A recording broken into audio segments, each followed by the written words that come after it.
Hey guys, it's Caleb from RokBlokz. Today up on the lift we have a 2005 Mazda RX-8. We've got a new Splash Guard kit coming out for it, so let's go ahead and show you how to install it. The tools we'll be using for today's install are a set of insert pullers, a flathead screwdriver, a 90-degree screwdriver with a Phillips head, and a level. Here we have the front laid out. What you'll get in your kit is the splash guard for that corner, and then the hardware. We'll go ahead and put the breakdown of that on the screen right now. We're going to begin our install on the front here. What we're going to do is remove the 3 factory inserts from the fender liner here.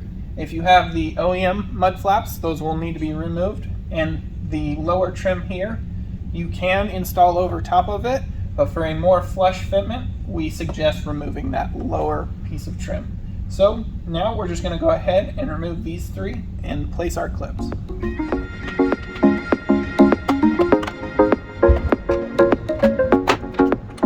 Now that we have those inserts removed, we're going to pull the liner out and place our clips over those 3 holes.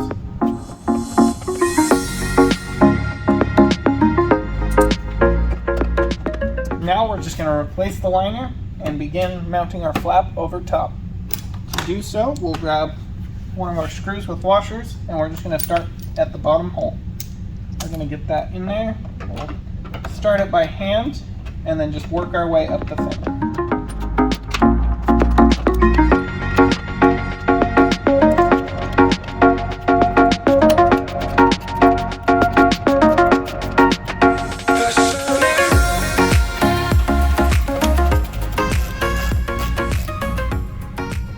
Now that we've got our screws installed, we've tightened it to a point where it's just barely tight, but we can still move the flap around.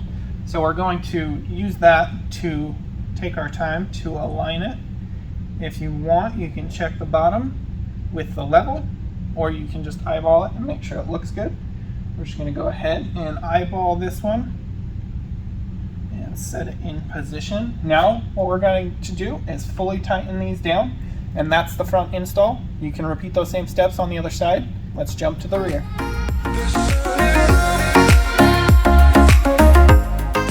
Here we have your rear laid out. What you'll get in your kit is the rear splash guard for that corner, and the hardware. We'll go ahead and put the breakdown on the screen right now.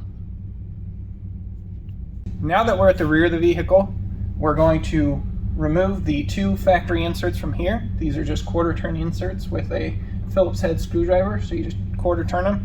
Sometimes they'll spin. If you just kind of put your finger here and gradually rotate it with the screwdriver, they should pop out. If not, you may need to use pullers, but we've already pre-popped ours to get them out. So get those out, get them out of your way. And now we're going to replace those with clips like we did on the front. We're going to just pull the liner out, and if we reach from back inside the bumper on the bottom, you can get in there pretty easy. With those in place and lined up, we can begin mounting.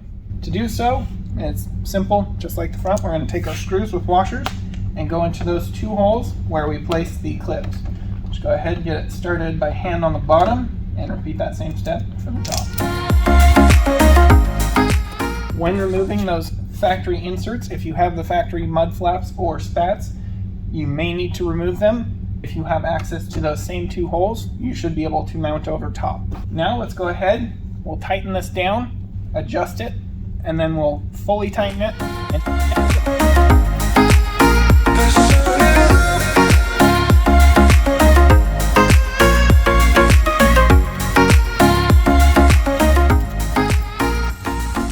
Alright, as you saw, we got it snug. Checked our alignment, made sure it looked good, fully tightened it down. That's how you install the rear. You can repeat those same steps on the other side. Thanks for watching.